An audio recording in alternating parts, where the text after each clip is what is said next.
Hello friends, good morning. നമ്മുടെ Kerala T V സീരിയലിലേക്ക് എല്ലാവർക്കും സ്വാഗതം. അങ്ങനെ നമ്മുടെ ഗീതു പ്രിയയെ പറഞ്ഞ് സമാധാനിപ്പിക്കുന്നു. നിന്റെ സ്ഥാനം ഒരിക്കലും അവൾ കൊണ്ടുപോകില്ല, കണ്ണേട്ടനൊന്ന് ഇങ്ങോട്ട് വന്നോട്ടെ, അതൊക്കെ പറഞ്ഞു. അങ്ങനെ പറഞ്ഞ കാര്യങ്ങളെല്ലാം കേട്ട് പ്രിയ കുറച്ചൊന്ന് സമാധാനമായിട്ട് അങ്ങ് പോവുക. ഗീതുവിൻ്റെ മനസ്സിലെ ആ ഒരു ഇത് ഇങ്ങനെ എല്ലാം പറഞ്ഞു മനസ്സിലാക്കി കൊടുത്തല്ലോ. അങ്ങനെ ഇതെല്ലാം പേപ്പറുകളെല്ലാം പെറുക്കി എടുത്തുകൊണ്ടിരുന്നപ്പോൾ ഈ കാര്യങ്ങളെല്ലാം പറയുന്നത്. അപ്പോൾ എടുക്കണ പേപ്പറിൽ എന്താ എഴുതിയിരിക്കുന്നതെന്നൊന്നും ഗീതു ശ്രദ്ധിച്ചില്ല. പക്ഷെ പ്രിയ അങ്ങ് പോയി കഴിഞ്ഞപ്പോഴേക്കും നമ്മുടെ ഗീതു ഇതെല്ലാം എടുത്ത് നോക്കുവാണ്. താളുകൾ മറിച്ച് നോക്കുന്നു. അങ്ങനെ മറിച്ച് നോക്കിയപ്പോൾ ഗീതു ആ കാഴ്ച കണ്ട് ഞെട്ടി. അപ്പോഴാണ് ഗീതു തിരിച്ചറിയുന്നത് വിജയലക്ഷ്മി മേഡത്തിൻ്റെ മോനാണ് നമ്മുടെ ഗോവിന്ദൻ എന്നുള്ള കാര്യം. അത് കേട്ട് നമ്മുടെ ഗീതു നടുങ്ങി വിറച്ചിങ്ങനെ നിൽക്കുക. ഒട്ടും വിശ്വസിക്കാൻ പറ്റുന്നില്ല. ഇതൊക്കെ കണ്ട് ആകെ വല്ലാതെ നിൽക്കട്ടോ. അപ്പോൾ രഞ്ജുവിൻ്റെ അമ്മ വിജയലക്ഷ്മി സുബ്രഹ്മണ്യമാണോ കണ്ണേട്ടൻ്റെ അമ്മ എന്നിങ്ങനെ നമ്മുടെ ഗീതു അങ്ങനെ അതൊക്കെ ചിന്തിക്കാം. എന്നിട്ട് അന്ന് നടന്ന കാര്യങ്ങളെപ്പറ്റി എല്ലാം ഗീതു ഇങ്ങനെ ആലോചിക്കുന്നു കേട്ടോ. അങ്ങനെ ഗീതു ആലോചിച്ച് അങ്ങനെ ഇരിക്കുന്നു. പിന്നെ നമ്മുടെ അജാസ് ടാക്സിയിൽ നിന്ന് അതൊന്ന് എടുക്കാനൊക്കെ പറഞ്ഞ ആ ഒരു കാര്യങ്ങളെപ്പറ്റിയൊക്കെ ആലോചിക്കുവാണ്. എന്തിനു വേണ്ടിയാണ് അജാസ് അത്രയും നിർബന്ധിച്ചു പറഞ്ഞത് എന്നുള്ള കാര്യമൊക്കെ നമ്മുടെ ഗീതു ഇങ്ങനെ ആലോചിക്കുന്നു. അങ്ങനെ ഗീതു ഇതെല്ലാം എടുത്ത് വായിച്ച് നോക്കി നിറകണ്ണുകളോടെ അവിടെ ഇരിക്കും കേട്ടോ. ഇതൊന്നും ആരും അറിയുന്നില്ല.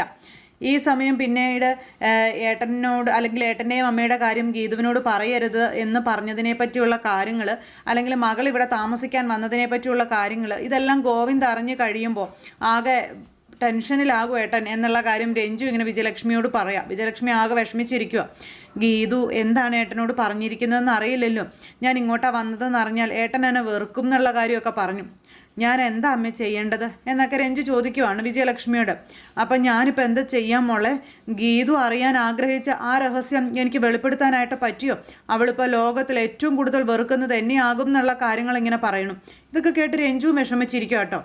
ഇപ്പോൾ മകനും മരുമകളും എന്നെ ശത്രുസ്ഥാനത്ത് കാണുകയല്ലേ എന്നുള്ള കാര്യങ്ങൾ ഇങ്ങനെ ചോദിച്ചു. അപ്പോൾ രഞ്ജുവിനാണെങ്കിൽ ഇതിനൊന്നും മറുപടി പറയാനായിട്ട് പറ്റുന്നില്ല. വലിയ തെറ്റ് തന്നെയാണ് ഞാൻ ഗീതുവിനോട് ചെയ്തതെന്നൊക്കെ വിജയലക്ഷ്മി പറഞ്ഞു.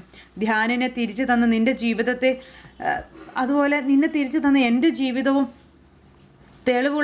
തെളിഞ്ഞ ഒരു അന്തരീക്ഷമാക്കി മാറ്റി അവൾ. പക്ഷേ ഞാൻ അവളെ വീണ്ടും ഇരുളിലേക്ക് തള്ളിയിട്ടില്ലേ എന്നൊക്കെ ചോദിച്ചുകൊണ്ട് വിജയലക്ഷ്മി ഭയങ്കര കരച്ചില്ല. അപ്പോൾ അമ്മ വിഷമിക്കല്ലേ, നമുക്കിത് എങ്ങനെയെങ്കിലും ഗോവിന്ദനോട് വിളിച്ചു പറഞ്ഞൊന്ന് ഹാൻഡിൽ ചെയ്യാൻ പറഞ്ഞാലും ചോദിച്ചപ്പോൾ വേണ്ട മോളെ, അതിൻ്റെ ഒന്നും ആവശ്യമില്ല എന്ന് പറഞ്ഞു. അവളിനി നമുക്ക് വേണ്ടി ഒന്നും ചെയ്യില്ലെന്നുള്ള കാര്യങ്ങൾ ഇങ്ങനെ പറയുക. അതൊക്കെ കേട്ടപ്പോഴത്തേക്ക് നമ്മുടെ രഞ്ജുവിനും ആകെ സങ്കടമായി. അങ്ങനെ ഇരിക്കുമ്പോഴാണ് ഗീതുവിൻ്റെ കോള് വിജയലക്ഷ്മിയുടെ ഫോണിലേക്ക് വരുന്നത്. അതുപോലെ ആ പേപ്പറിൻ്റെ ആ ഒരു ഫോട്ടോ കോപ്പിയും നമ്മുടെ ഗീതു വിജയലക്ഷ്മി മേഡത്തിന് അങ്ങ് ഇട്ടുകൊടുത്തു. ഇത് കണ്ടപ്പോഴത്തേക്കും അമ്മ തകർന്നു പോയി, ഞെട്ടിപ്പോയി, അന്താളിച്ചു പോയി ഇങ്ങനെ ഇരിക്കുന്നു. അപ്പം ഞാൻ പറഞ്ഞില്ലെങ്കിലും ഗീതു സത്യങ്ങളെല്ലാം അറിഞ്ഞു എന്നിങ്ങനെ പറഞ്ഞ് അമ്മ ഇരിക്കുമ്പോൾ രഞ്ജുവും ഞെട്ടി. രഞ്ജുവിനെ എന്നിട്ട് അമ്മ ഇത് കാണിച്ചു കൊടുക്കുക. അപ്പോൾ അവൾ സത്യങ്ങളെല്ലാം അറിഞ്ഞു എന്നുള്ള കാര്യം മനസ്സിലാക്കി രണ്ടുപേരും ഇങ്ങനെ ആകെ അമ്പരപ്പോട് കൂടി ഇരിക്കുന്നു. ഇനിയിപ്പോൾ എന്താ ചെയ്യേണ്ടതെന്ന് ഇവർക്ക് രണ്ടുപേർക്കും അറിയില്ല. ആകെ വല്ലാത്തൊരവസ്ഥയിലൂടെ കടന്നു പോവുകയാണ് ഇവർ.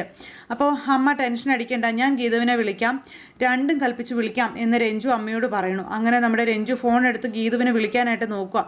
അപ്പോൾ ഫോൺ അവൾ കട്ട് ചെയ്തു എന്നുള്ള കാര്യം അമ്മയോട് പറയണു. അവൾ ഇതിനോടകം ഇക്കാര്യം ഗോവിന്ദനോടെങ്ങാനും ചോദിച്ചിട്ടുണ്ടാവോ എന്നുള്ള പേടിയിൽ അമ്മയും പെങ്ങളും ഇരിക്കുന്നു. എന്ത് ചെയ്യും? ജന്മം നൽകിയത് ഞാനാണെന്ന് മറ്റാരും കരുതരുതെന്ന് കരുതിയവനാണവൻ. അപ്പോൾ പിന്നെ ഗീതു പറഞ്ഞാൽ ഒട്ടും സഹിക്കില്ല എന്ന് പറഞ്ഞു. അപ്പോൾ എല്ലാത്തിനും കൂട്ടുനിന്ന് എന്നെയും ഏട്ടൻ പിന്നെ വെറുക്കും എന്ന് പറഞ്ഞു. അപ്പോൾ എല്ലാത്തിനും കാരണക്കാരി ഞാൻ എന്നും പറഞ്ഞു നമ്മുടെ വിജയലക്ഷ്മി സ്വയം കുറ്റങ്ങൾ ഏൽക്കുന്നു. വൈകിട്ടാണെങ്കിലും നിനക്ക് കിട്ടിത്തുടങ്ങിയ ഏട്ടൻ്റെ സ്നേഹം പോലും ഞാൻ കാരണം ഇല്ലാതായി എന്ന് വിജയലക്ഷ്മി. ശപിക്കപ്പെട്ടൊരു ജന്മമാണ് എൻ്റേത്, ശപിക്കപ്പെട്ട ജന്മം എന്നൊക്കെ പറയണ അമ്മയെ സമാധാനിപ്പിക്കുകയാണ് രഞ്ജു. നീ എന്നെ വിട്ടു പൊയ്ക്കോ മോളെ, നീ ഇവിടെ നിൽക്കേണ്ടെന്നും എന്നെ വെറുക്കുന്നു എന്ന് നീ അവൻ്റെ അരികിൽ ചെന്ന് പറ, അവൻ നിന്നെ സ്വീകരിച്ചോളും എന്നുള്ള കാര്യങ്ങളൊക്കെ അമ്മ ഇങ്ങനെ പറയണു. ഇതൊക്കെ കേട്ട് രഞ്ജു എന്ത് ചെയ്യണമെന്ന് ഓർത്ത് അങ്ങനെ ഇരിക്കുക കേട്ടോ. അങ്ങനെ അമ്മയുടെ സമനില തെറ്റിയുള്ള വാക്കുകൾ കേട്ട് രഞ്ജു അമ്മയെ സമാധാനിപ്പിക്കുക. അങ്ങനെ അമ്മയെ ചേർത്ത് പിടിച്ച് നമ്മുടെ രഞ്ജു ഇങ്ങനെ സങ്കടപ്പെടുന്നു. അമ്മ വിഷമിക്കല്ലേ, ഏട്ടനും ഗീതുവും ഒക്കെ തിരിച്ചു വരൂ അമ്മേ, എൻ്റെ അമ്മ സങ്കടപ്പെടല്ലേ. അപ്പോൾ അവരെല്ലാവരും എന്നെ തള്ളിക്കളയും, പക്ഷേ അങ്ങനെയാണോ എൻ്റെ അമ്മ? ഞാൻ ഇത്രയും കാലം ഞാൻ അമ്മയോട് വെറുപ്പ് കാണിച്ചിട്ടും എൻ്റെ അമ്മ എനിക്ക് വേണ്ടി കാത്തിരുന്നില്ലേ എന്നൊക്കെ രഞ്ജു ഇങ്ങനെ വിജയലക്ഷ്മിയോട് ചോദിക്കുക. അങ്ങനെ അമ്മയും മോളും കൂടെ അവിടെ കെട്ടിപ്പിടിച്ച് കരഞ്ഞുകൊണ്ടിരിക്കുക കേട്ടോ.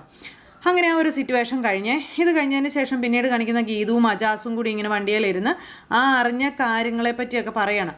കൂടെ നിന്ന് നിൽക്കുന്നവരുടെ കൂടെ അല്ലെങ്കിൽ കൂടി എൻ്റെ കൈ പിടിച്ച് എനിക്ക് ധൈര്യം തരുന്നതും വല്ലപ്പോഴെങ്കിലും എൻ്റെ ജയത്തിൽ കൂടെ നിൽക്കുന്നതും ഇപ്പോൾ ഇക്ക മാത്രമാണെന്നുള്ള കാര്യം നമ്മുടെ ഗീതു പറയുവാണ്. അങ്ങനെ അജാസിനോട് തൻ്റെ മനസ്സ് തുറന്ന് കരഞ്ഞ് സംസാരിക്കുന്നു ഗീതു.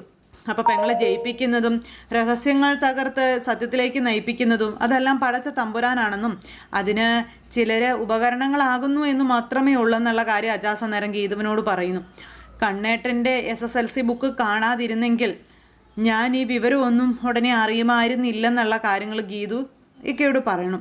അവർക്കിടയിലെ പ്രശ്നം എന്താണെന്ന് ഞാൻ ഒരിക്കലും അറിയില്ലായിരുന്നു എന്നൊക്കെ ഇങ്ങനെ പറഞ്ഞപ്പോൾ ഓരോ നേരം പോക്കിന് ആ ഡോക്യുമെൻസുകൾ തുറന്നു നോക്കണം എന്ന് ഞാൻ പറഞ്ഞെങ്കിലും പെങ്ങളത് തുറന്നു നോക്കാൻ 50% ചാൻസേ ഉള്ളൂ എന്നാണ് ഞാൻ കരുതിയത് എന്നുള്ള കാര്യം അജാസ് അന്നേരം പറയാം.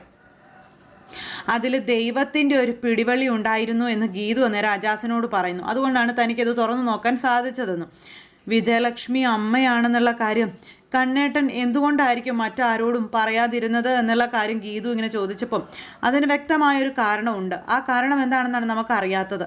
പുറത്തിറങ്ങാൻ ഗോവിന്ദ് സാറ് തന്നെ അപമാനം ഏറ്റുവാങ്ങേണ്ടി വരും എന്നുള്ള ആ ഒരു കാരണം ഒരു പക്ഷേ ഉണ്ടാകുമായിരിക്കാം.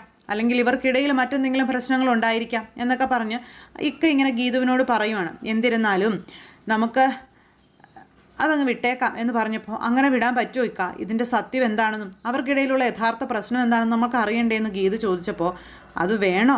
വെറുതെ ചെമ്പകശ്ശേരിയിൽ പോയി വഴക്കിട്ടിട്ട് എന്താണ് പ്രയോജനം എന്നുള്ള കാര്യം ഇക്ക ചോദിക്കുക ഗീതുവിനോട്. പെങ്ങളുടെ സ്വസ്ഥത നശിക്കുമെന്നുള്ളതല്ലാതെ മറ്റൊരു പ്രയോജനവും അതുകൊണ്ടില്ല. എല്ലാം അറിഞ്ഞു എന്നവർ മനസ്സിലാക്കിയാൽ ഗീതുവിന് ചിലപ്പോൾ അവിടെ സ്പേസ് ഉണ്ടാവില്ലെന്നുള്ള കാര്യങ്ങളും പറഞ്ഞു. ഇതൊക്കെ കേട്ട് ഗീതു ഇങ്ങനെ ആകാതായിട്ടിരിക്കുക. അപ്പോൾ ഗീതു ഞാൻ അമ്മയെപ്പോലെ സ്നേഹിച്ച അവർ എന്തിനാ എന്നെ പറ്റിച്ചത് എന്ന് എനിക്ക് അറിയണ്ടേ എന്ന് ഗീതു ചോദിച്ചു. അപ്പോൾ ഇക്ക പറഞ്ഞു ഇതാദ്യം സംസാരിക്കേണ്ടത് ഗോവിന്ദ് സാറിനോടല്ലേ എന്ന് ചോദിച്ചു.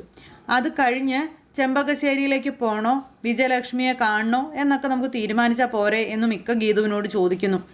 അപ്പോൾ ശരി, എന്നെ എല്ലാ രീതിയിലും തോൽപ്പിക്കാൻ ഇറങ്ങിയവരുടെ മുന്നിൽ ഞാൻ തല കുനിക്കില്ല എന്ന് നമ്മുടെ ഗീതു പറയാം. അപ്പോൾ ഇത് ഞാൻ മുന്നോട്ട് കൊണ്ടുപോകൂക്ക. അതിൻ്റെ തുടക്കം എന്നുള്ള നിലയിൽ ഞാൻ ഇതിൻ്റെ ആദ്യത്തെ കാര്യങ്ങൾ ചെയ്തിരിക്കും എന്ന് നമ്മുടെ ഗീതു തറപ്പിച്ചു പറയണം. അങ്ങനെ അവർ തമ്മിൽ സംസാരിച്ച് വണ്ടി എടുത്തുകൊണ്ട് പോവുക. ഇത് കഴിഞ്ഞ് പിന്നെ വിജയലക്ഷ്മി മേഡത്തിനെയും രഞ്ജുവിനെയും കാണിക്കുന്നത്. ഞാനും അമ്മയും പറഞ്ഞോ പറയാതെയും ഒക്കെയാണ് ഗീതു ഇക്കാര്യങ്ങളെല്ലാം മനസ്സിലാക്കിയെടുത്തത്. അപ്പോൾ ഗോവിന്ദേട്ടനോട് ഈ കാര്യങ്ങളെല്ലാം ഞാൻ പറയാൻ പോവുകയാണ്, ഇത് പറയാതെ പറ്റില്ല എന്ന് പറഞ്ഞു. അപ്പോൾ അതവൻ വിശ്വസിച്ച ചിലപ്പോൾ നിന്നോടുള്ള വെറുപ്പ് മാറിക്കിട്ടിയേക്കും. മഹേശ്വര, അത്രയെങ്കിലും ചെയ്ത് കിട്ടിയിരുന്നെങ്കിൽ മനസ്സിനൊരു സമാധാനം ആയേനെന്ന് വിജയലക്ഷ്മി പറയുന്നു. അങ്ങനെ ഇവർ രണ്ടുപേരും കൂടെ ഇക്കാര്യങ്ങളെല്ലാം സംസാരിച്ച് ഗോവിന്ദനെ വിളിച്ച് കാര്യങ്ങൾ പറയാനായിട്ട് തയ്യാറെടുപ്പുകൾ നടത്തുന്നു. അപ്പോഴാണ് ഇവർ രണ്ടുപേരെയും ഞെട്ടിച്ചുകൊണ്ട് നമ്മുടെ ഗീതു വീട്ടിലേക്ക് വരുന്നത്.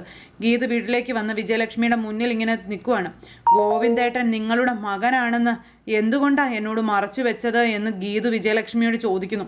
രഞ്ജു ആണെങ്കിലും ആകെ ടെൻഷൻ അടിച്ചിങ്ങനെ നിൽക്കുക കേട്ടോ. രഞ്ജുവിനും ഒരു സമാധാനവും ഇല്ല. പേടിയെന്ന് പറഞ്ഞാൽ അങ്ങ് ഏറ്റവും പേടിയാണ്. രഞ്ജുവിനെ പിടിച്ച് മുന്നിൽ കൊണ്ടുവന്ന് നിർത്തി ഇവൾ അനുജത്തിയാണെന്ന് എന്തുകൊണ്ട് എന്നോട് പറഞ്ഞില്ല എന്ന് ഗീതു വീണ്ടും വിജയലക്ഷ്മിയോട് ചോദിക്കുന്നു. ബാംഗ്ലൂർ മുതൽ ഞാൻ നിന്നോട് ചോദിക്കുന്നതാ, ഗോവിന്ദ് മാധവ് വിജയലക്ഷ്മിയുടെ ആരാണെന്ന് എന്നോട് പറഞ്ഞില്ല. ഈ നിമിഷം വരെ എന്നോട് പറഞ്ഞില്ല. നിങ്ങൾ എന്തുകൊണ്ട് എന്നോടത് മറച്ചു വെച്ചു എന്ന് ചോദിച്ച് ഗീതു ചോദ്യം ചെയ്യുന്നു. അപ്പം നീ പോയി കണ്ടുപിടിക്കാൻ പറഞ്ഞ് എന്നെ ഇട്ട് വട്ടം ചുറ്റിക്കുകയായിരുന്നില്ലേ എന്ന് ചോദിച്ചു. ഇതൊക്കെ കേട്ടാ അമ്മ കരഞ്ഞോണ്ട് നിൽക്കുക. അപ്പോൾ ഗീതു ചോദിച്ച് കയറി പോവാ. ഒടുവിൽ വിജയലക്ഷ്മി മോളായ രഞ്ജുവും തമ്മിലുള്ള പിണക്കം പിൻവലിച്ചാൽ നിങ്ങളൊന്നായാൽ രഹസ്യങ്ങൾ പറയാമെന്ന് പറഞ്ഞു. അതിനുവേണ്ടി ഞാൻ എത്ര ബുദ്ധിമുട്ടിയെന്ന് നിങ്ങൾക്കറിയില്ലേ? പല തവണ സംസാരിച്ച് ധ്യാനിനെ നാട്ടിലെത്തിച്ചു. ഇവരെ തമ്മിൽ ചേർത്ത് വെച്ചില്ലെന്ന് ചോദിച്ചു. അപ്പോൾ അതൊക്കെ കേട്ടിട്ടും വിജയലക്ഷ്മി അമ്മ കരച്ചിൽ നിർത്താതെ കരഞ്ഞുകൊണ്ടേ ആയിരിക്കും. അതിനൊന്നും പറയാൻ പറ്റുന്നില്ല. ഞാൻ ചെയ്തതിന് എന്തെങ്കിലും ഒരു വില നിങ്ങൾ തന്നിരുന്നെങ്കിൽ, അല്ലെങ്കിൽ എന്നോട് സ്നേഹത്തിൻ്റെ ഒരു കണികയെങ്കിലും ഉണ്ടായിരുന്നെങ്കിൽ എന്നോട് പറയുമായിരുന്നില്ലേ എന്ന് ചോദിച്ചു. എന്തിനാ എന്നെ ഇങ്ങനെ ഒരു പൊട്ടിയാക്കി പെരുവഴിയിൽ നിർത്തിയത് എന്നൊക്കെ ഇങ്ങനെ ഗീതു അമ്മയോട് ചോദിച്ചുകൊണ്ടേയിരിക്കുന്നു. അമ്മയ്ക്കാണെങ്കിലോ പറയാനിട്ട് പറ്റണമില്ല. അമ്മ ഇങ്ങനെ ആകെ വല്ലാതെ അങ്ങനെ ഇരിക്കുക. അപ്പോൾ പറയാനാ പറഞ്ഞതെന്നും പറഞ്ഞുകൊണ്ട് ഗീതു ഭയങ്കരമായിട്ട് ഷൗട്ട് ചെയ്ത് നിൽക്കുമ്പോഴേക്കും രഞ്ജു, ഗീതു നീ എല്ലാത്തിനും അമ്മയെ കുറ്റപ്പെടുത്തണ്ടെന്നും ഞാൻ പറഞ്ഞിട്ടാ അമ്മ നിന്നോടൊന്നും പറയാതിരുന്നതെന്ന് രഞ്ജു പറഞ്ഞു. അപ്പം നിനക്കിവിടെ വോയിസ് ഇല്ല, നീ പ്രായം കൊണ്ട് മുതിർന്നതാണെങ്കിലും സ്ഥാനം കൊണ്ട് ഞാൻ നിൻ്റെ ഏട്ടത്തിയാ, നീ ചെയ്തു വെച്ചതിന് അടിച്ച് പല്ല് കൊഴിക്കുക വേണ്ടതെന്നും പറഞ്ഞുകൊണ്ട് ഇങ്ങനെ അടിക്കാൻ തുടങ്ങുമ്പോഴേക്കും ഗീതു എന്നും പറഞ്ഞുകൊണ്ട് വിജയലക്ഷ്മി വിളിച്ചു.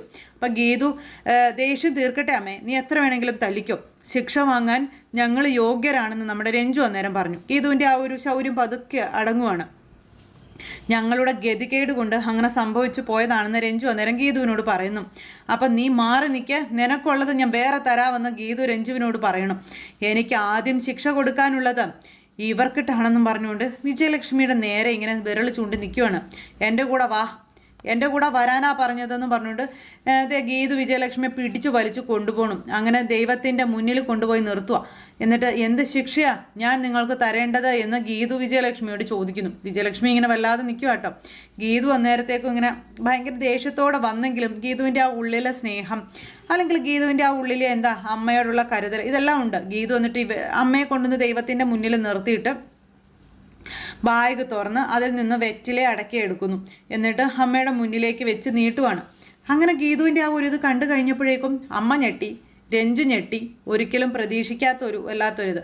അങ്ങനെ അമ്മയുടെ മുന്നിലേക്ക് വെറ്റിലയും ഇതും വെച്ച് അങ്ങനെ അനുഗ്രഹം മേടിക്കുന്നു നമ്മുടെ ഗീതു. ഒട്ടും പ്രതീക്ഷിക്കാത്തൊരു ശിക്ഷയായി പോയത്. ആ ഗീതുവിനെ കണ്ട് മനസ്സ് തകർന്നിങ്ങനെ നിൽക്കുകയാണ് നമ്മുടെ വിജയലക്ഷ്മി. സന്തോഷമുണ്ട്, അതുപോലെ സങ്കടമുണ്ട്, കുറ്റബോധമുണ്ട്, എല്ലാം കൂടെ നിറഞ്ഞൊരു നിൽപ്പ്. രഞ്ജു ഇതൊക്കെ കണ്ടിങ്ങനെ സന്തോഷത്തോടു കൂടി ഇങ്ങനെ അരികിൽ നിൽക്കുന്നു. അങ്ങനെ അമ്മയുടെ നേരെ കൈ കൂപ്പി നമ്മുടെ ഗീതു ഇങ്ങനെ നിൽക്കുക കേട്ടോ. അങ്ങനെ ആ അമ്മയും മോളും തമ്മിലുള്ള പിണക്കമൊക്കെ അവിടെ അവസാനിക്കുന്നു ആ ഒരിത്. അപ്പോൾ അമ്മയാണെന്ന് എന്താ എന്നോട് നേരത്തെ പറയാതിരുന്നത് എന്ന് ഗീതു വിജയലക്ഷ്മിയോട് ചോദിക്കുവാണ്. അപ്പോഴും അമ്മ തല കുമ്പിട്ട് തന്നെ ഇങ്ങനെ നിൽക്കുന്നു. അമ്മ, ഞാൻ ഇതിലും എത്രയോ വലുതായി സ്നേഹിച്ചേനെ എൻ്റെ അമ്മയെ എന്ന് നമ്മുടെ ഗീതു ഇങ്ങനെ പറയണം. ഭാവിട്ട് കരഞ്ഞു പോയി വിജയലക്ഷ്മി അമ്മ. അങ്ങനെ അവർ തമ്മിലുള്ള ആ ഒരു സ്നേഹം, അല്ലെങ്കിൽ അമ്മ മകൾ ബന്ധം ഭയങ്കര ദൃഢമായി ഇങ്ങനെ വരുന്നു. അപ്പോൾ നീ എനിക്ക് മരുമകളല്ല, ഞാൻ മരുമകളായതുകൊണ്ടാണോ എന്നോട് പറയാതിരുന്നതെന്ന് ചോദിച്ചപ്പോൾ എൻ്റെ കണ്ണൻ്റെ ഭാര്യ എനിക്ക് മോള് തന്നെയാണെന്ന് പറഞ്ഞു. അങ്ങനെ അതെ ഗീതുവും വിജയലക്ഷ്മി അമ്മയും കൂടെ സംസാരിക്കുന്നു. ഇവളിൽ നിന്ന് എനിക്ക് നഷ്ടപ്പെട്ടു പോയ സ്നേഹം ഇരട്ടിയായി എനിക്ക് തിരിച്ചു തന്നത് നീയാണെന്നുള്ള കാര്യവും വിജയലക്ഷ്മി അമ്മ പറയുന്നു. അങ്ങനെ അവർ 3 പേരും കൂടെ ഒറ്റക്കെട്ടായിട്ട് ഇങ്ങനെ നിൽക്കുന്നു. അങ്ങനെ എൻ്റെ 2 മക്കളെയും ഇടവും വലവും പിടിച്ചു നിർത്തി ധൈര്യത്തോടെ എനിക്കിനി പറയാം, എനിക്ക് 3 മക്കളാണെന്ന്. അതും പറഞ്ഞ് വിജയലക്ഷ്മി അമ്മ പറയണു കേട്ടോ. ഗോവിന്ദും ഗീതുവും പിന്നെ ഈ രഞ്ജുവും എന്നും പറഞ്ഞുകൊണ്ട് ഇങ്ങനെ രഞ്ജുവിന് ഉമ്മ കൊടുക്കുന്നു, ഗീതുവിന് ഉമ്മ കൊടുക്കുന്നു. അമ്മയും മക്കളും സ്നേഹം കൊണ്ടിങ്ങനെ നിൽക്കുന്ന ആ ഒരു നിമിഷം, അതാണ് ഇന്നത്തെ എപ്പിസോഡിൻ്റെ അവസാന നിമിഷം. അപ്പോൾ എല്ലാവരും കാത്തിരുന്ന് കാണണം കേട്ടോ. എല്ലാവർക്കും നല്ലൊരു ദിവസം ആശംസിക്കുന്നു.